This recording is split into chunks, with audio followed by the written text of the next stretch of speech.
अगर कभी आपके शहर पर न्यूक्लियर अटैक हो गया तो आप क्या करेंगे? सोचिए, एक पल में सब कुछ खत्म हो सकता है। घर, लोग, सपने, सब राख में बदल सकता है। लेकिन क्या वाकई आप कुछ कर सकते हैं ताकि जिंदा बच सकें?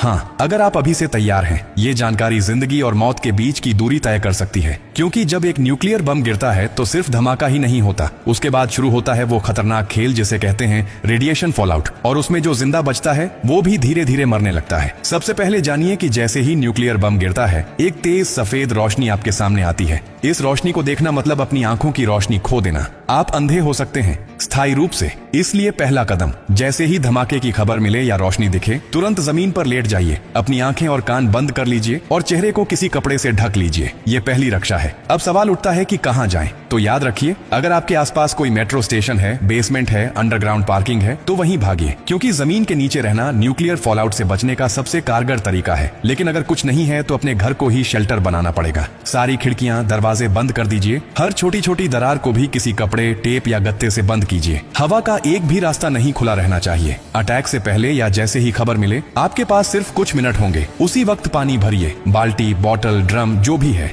याद रखिए, अटैक के बाद पानी में रेडिएशन मिल सकता है। नल से पानी बिल्कुल मत पीजिए, इसीलिए पहले से स्टोर किया हुआ पानी ही जिंदगी बचाएगा। खाने के लिए ड्राई फूड रखें, बिस्किट, ड्राई फ्रूट्स, पैकेज्ड खाना जो बिना पकाए खाया जा सके। अगर गलती से आप बाहर थे और रेडिएशन में एक्सपोज हो गए तो जैसे ही अंदर आए, कपड़े उतारिए, उन्हें एक पॉलिथीन में बंद कर दीजिए और खुद को साबुन और स्टोर किए हुए पानी से अच्छे से धोइए। याद रहे, नल का पानी नहीं, सिर्फ स्टोर किया हुआ पानी इस्तेमाल करना है। न्यूक्लियर ब्लास्ट के बाद सबसे खतरनाक समय होता है पहला 24 घंटा। इस दौरान बाहर जाना मतलब मौत को बुलावा देना। इसीलिए 24 घंटे अपने शेल्टर से बाहर बिल्कुल मत निकलिए। अगर सरकार की तरफ से संपर्क हो जाए तो निर्देशों का पालन कीजिए, लेकिन अगर कोई सूचना नहीं मिले तो कम से कम 72 घंटे तक बाहर मत निकलिए। 3 दिन, सिर्फ 3 दिन अगर आपने सही तरीके से बिता लिए तो जान बच सकती है। और हाँ, टेक्नोलॉजी की भी तैयारी कर लीजिए। न्यूक्लियर अटैक के बाद एक इलेक्ट्रोमैग्नेटिक पल्स EMP उठती है, जो आपके मोबाइल, लैपटॉप, इलेक्ट्रॉनिक चीजें सब खराब कर सकती है। इसलिए एक पुराना एंड्रॉइड फोन, एक पावर बैंक और एक वॉकी टॉकी को एल्यूमिनियम फॉइल में लपेटकर किसी स्टील बॉक्स में रखें।